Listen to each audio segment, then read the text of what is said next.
Fala galera, beleza? Só para dar um aviso para vocês. Para quem ainda não assistiu a parte 1, é altamente recomendado que você assista. O link também se encontra aqui na descrição, beleza? Então, bora continuar.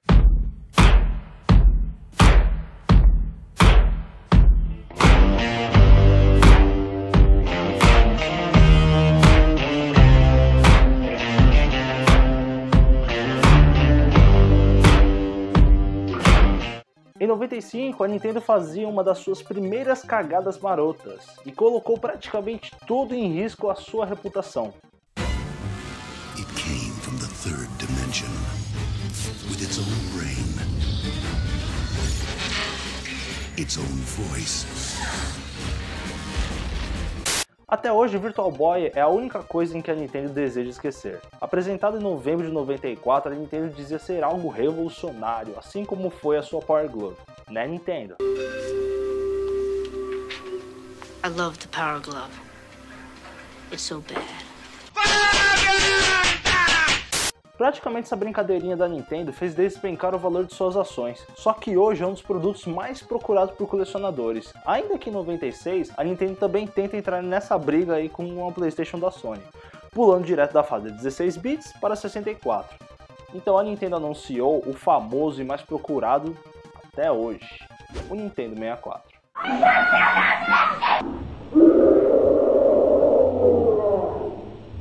Lançado oficialmente no Japão em 23 de junho e nas Américas em 26 de setembro, contou com ótimos jogos como Mario 64, Blast Corps, Bomberman, 007 GoldenEye, Zelda Majora Mask, Star Fox 64 e mais uma renca. O que praticamente deixou a Nintendo atrás da Sony foi justamente por continuar na produção de cartuchos, o que era muito mais caro no desenvolvimento, menor da capacidade na questão de criação, gráficos inferiores e som fracos comparado ao PlayStation. Ainda que no total, o 64 vendeu mais de 30 milhões de unidades, mas ficou em terceiro lugar, atrás do Sega Saturno e do Play 1. Em 97 ainda tivemos mais dois concorrentes contra o Game Boy, que foi o Game.com, da Tiger, e o Neo Geo Pocket em 98 pela SNK, que ainda assim não foram ameaças nenhuma para o Game Boy. E em 21 de outubro de 98, a Nintendo oficialmente lançava no Japão e em 19 de novembro na América do Norte, Europa e Reino Unido, o seu majestoso Game Boy Color.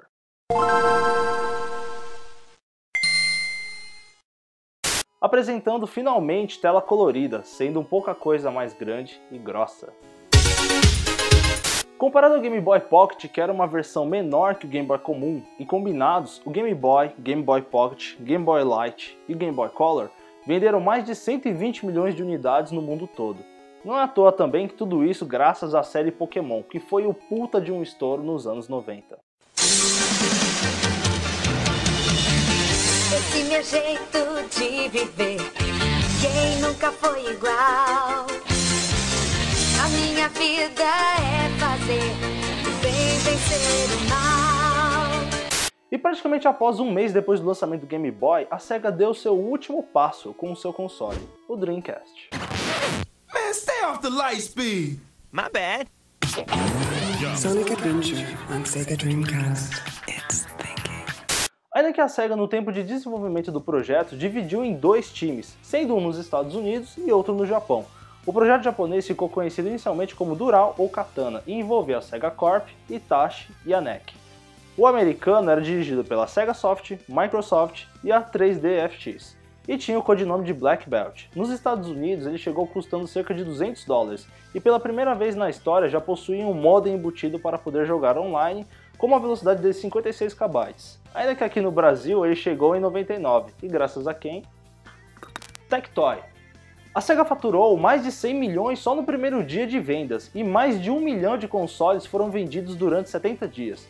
Ainda que ele teve jogos bem legais, como foi o caso do Sonic Adventure, Ready to Rumble, Crazy Taxi e Power Stone. Ó, só saudades.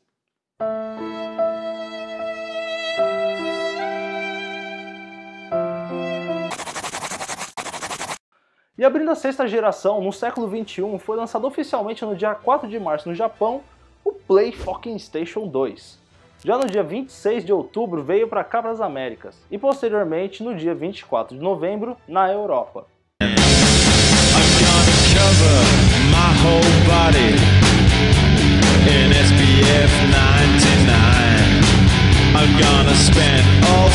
E para você ter ideia, o enorme sucesso que foi o PlayStation 2, ele somente parou de ser fabricado no Japão em 30 de dezembro de 2012.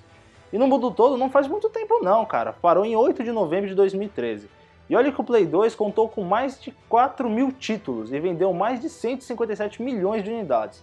E claro que não preciso nem citar os jogos que tivemos, né? Bora lá então.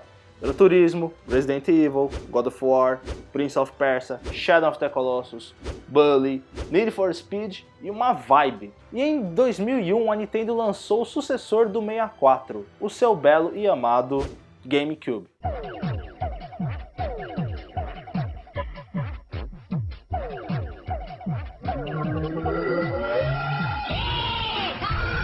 You've got one night to save Mario from the supernatural.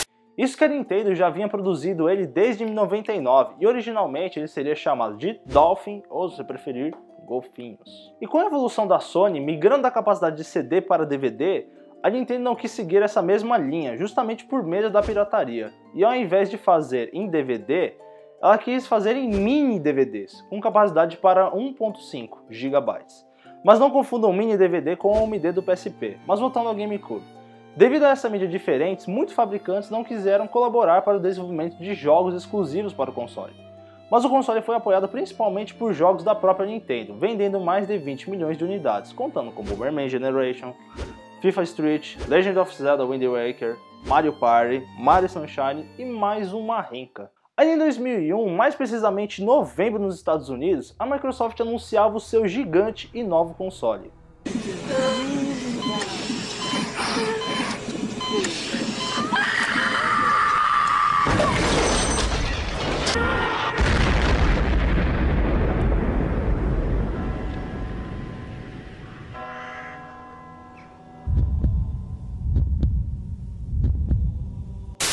Batizado como Xbox, vendeu mais de 25 milhões de unidades, passando à frente do GameCube. Claro que ele foi muito bem mais recebido nas Américas do que por aqui, e vendeu muito mais no exterior, como Japão, Austrália e Europa. Em geral, pouquíssimos players jogaram esse console e o GameCube, porque com o enorme sucesso do Play 2, era muito mais fácil você encontrar naquele tempo um coleguinha seu de escola que tinha o Play 2, justamente pelo preço dele ser muito mais em conta do que o de um Xbox. E você acha que o Xbox só contou com Halo, cara? O Xbox também contou com títulos como Senhor dos Anéis, X-Men 2, Midtown Madness 3, Dino Crisis 3 e até mesmo Constantine tinha para aquele console. E cara, em 2001 só teve lançamento de consoles portáteis. Bora lá eles. Ainda que a Nintendo lançou, além do GameCube, um puta de um sucessor para o legado de seus portáteis, que foi o Game Boy Advance, muito mais do que um sucesso garantido. Já saiu descendo a porrada em todo mundo que aparecia pela frente, como foi o WonderSwan Color da Bandai, o Neo Geo Pocket Color da SNK e até mesmo a Nokia tentou entrar na briga com seu primeiro portátil, conhecido como 9Gage. Ainda que em 2003 a Nintendo lançou uma nova versão do seu Game Boy. E esse eu tenho muito orgulho em dizer que eu tive e perdi umas 150 horas jogando diariamente, que foi o Game Boy Advance SP. No meu tempo a molecada achava que SP era São Paulo, mas isso não vem ao caso. Enfim. Enquanto o Advance chegou a vender 81 milhões, o SP vendeu somente cerca de 38 milhões de unidades, além, claro, das edições especiais. E um ano depois, em dezembro de 2004, a Nintendo ainda não aquietava o rabo, trazendo mais uma nova evolução e o que marcou para muitos o fim da sexta geração, conhecido como Nintendo DS. Wi-Fi 通信で世界中のプレイヤーがライバルだ。マリオカート DS。うわ、ビリになってもうた。ただいま。Apresentando duas telas, sendo a inferior com a possibilidade de touchscreen e conexão Wi-Fi, se tornou o segundo console mais vendido de todos os tempos, ultrapassando 154 milhões de vendas, ainda que contou com jogos como Mario Kart DS, Pokémon Black and White, New Super Mario Bros. E mais uma lista enorme, contando com mais de 800 títulos. Além de que a Sony também embarcou no mercado de portáteis, com o lançamento do PSP em março de 2005.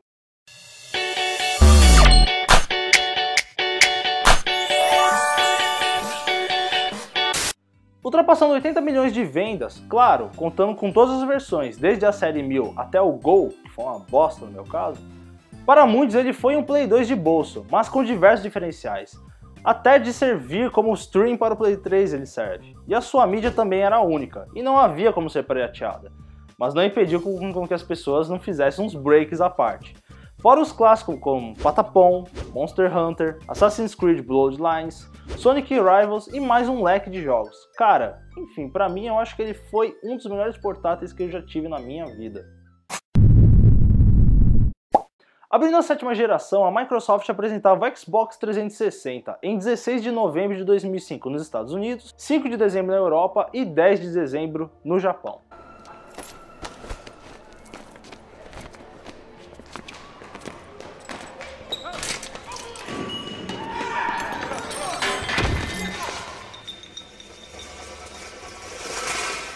Vendendo mais de 84 milhões de unidades e sendo produzido até hoje, contou com jogos exclusivos, como foi com Alan Wake, Gears of War, Halo e muitos outros. A diferença entre a Microsoft, Nintendo e Sony foi o patrocínio do tipo disco. A Nintendo patrocinou o DVD, a Microsoft o DVD-R, e existe até um add-on chamado HD-DVD, que não veio para cá para o Brasil, mas tudo bem. E a Sony com o Blu-ray, ainda que havia muita especulação que a 8ª geração usaria a mídia Red Ray. O que a gente viu não foi bem assim, né? E um ano após o lançamento do Xbox, em 11 de novembro de 2006, no Japão, 17 de novembro de 2006, nos Estados Unidos, e somente em março de 2007, na Europa, a Sony anunciava o seu famoso PlayStation 3.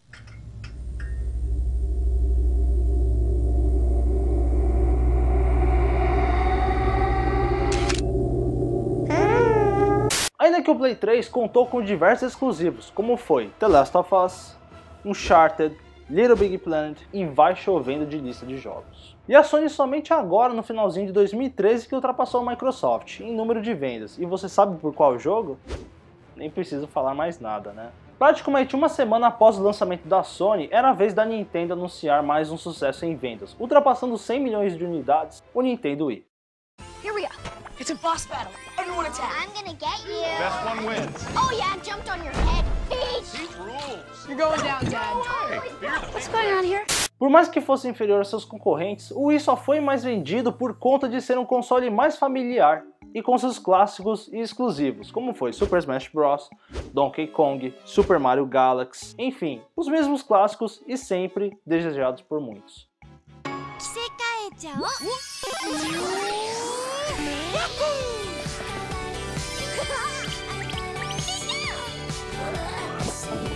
Já ultrapassando 50 milhões de unidades e tendo seus estoques esgotados logo no primeiro dia de venda, conta com uma reprodução de imagens em jogos em 3D sem necessitar dos óculos. Possui também outras versões como o 3DS XL, New Nintendo 3DS e o Nintendo 3DS XL ou LL. Fechando a 7ª geração, em dezembro de 2011, a Sony também entrava na briga junto com a Nintendo, apresentando o que seria o sucessor do PSP e que também não foi muito bem das pernas, o PS Vita.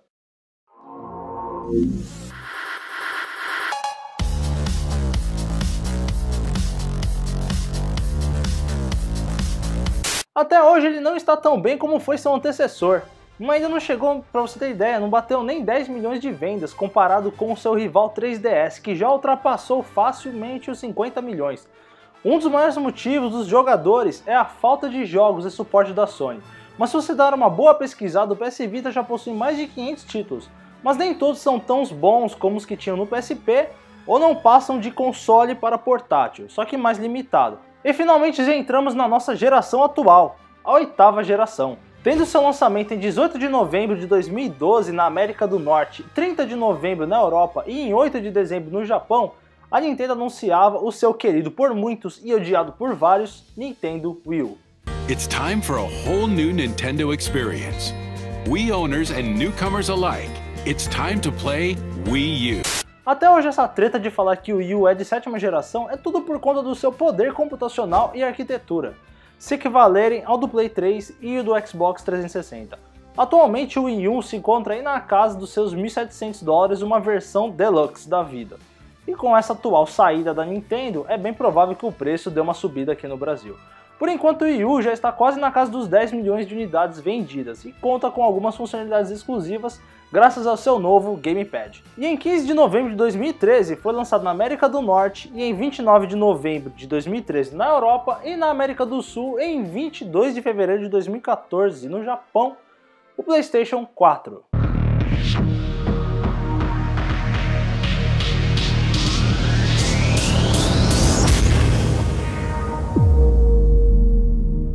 Atualmente, com quase 20 milhões de vendas, causou uma puta polêmica aqui no Brasil, que eu acho que eu nem preciso falar nada, né? E praticamente uma semana depois, ou mais precisamente em 22 de novembro de 2013, o Xbox One foi lançado simultaneamente aqui no Brasil, na Austrália, na Áustria, Canadá, França, Alemanha, Irlanda, Itália, México, Nova Zelândia, Espanha, Reino Unido e Estados Unidos. Inicialmente ele veio para cá com o preço de 2.200, o que era muito mais em conta do que o PlayStation 4. E olha que acelerou e muito as vendas do console por aqui. Como vocês podem ver, o aumento foi dele.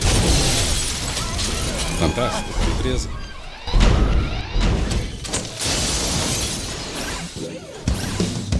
Apelidado por alguns como Shone ou One, ele está com cerca atualmente de 11 milhões de unidades, o que não é, e não duvido também muita coisa, que esse número chegue a aumentar tanto para ele quanto para o PlayStation 4, de acordo com a quantidade de novos jogos que estão prestes para surgir. E como nós estamos ainda no começo da 8ª geração, eu acho até sacanagem, cara, eu querer falar dos jogos de ambos consoles, pois ele não tem um uau, que puta lançamento. Pois do meu ponto de vista, um jogo exclusivo tem que levantar um uau em geral. Pois você criar um jogo não é fácil, criar um exclusivo é pior ainda, porque além da carga nas costas, a responsabilidade tem de ser maior ainda. Praticamente o jogo exclusivo é ele que pode decidir se um jogador pode comprar um determinado console ou não. E eu também gostaria de saber qual a sua opinião sobre os novos consoles e quais as futuras perspectivas que pode chegar ao nosso mercado. Será que uma nova ou uma 10ª geração futuramente pode chegar a melhorar? E é isso aí, galera, e eu espero que vocês tenham gostado deste meio documentário e bem resumido. Não foi fácil fazer um resumo, cara, de mais de 60 anos em consoles. E se você gostou, por favor, favorite o vídeo e ajude-nos a fazer o canal crescer cada vez mais e trazer vídeos com cada vez mais qualidade e mais conteúdo. Você também pode estar acompanhando a Mundo da Lua pelas redes sociais, são elas, Facebook, Twitter, Instagram e Google+. Muito obrigado pela sua atenção e eu me despeço por aqui. Um grande abraço do Guto e tchau!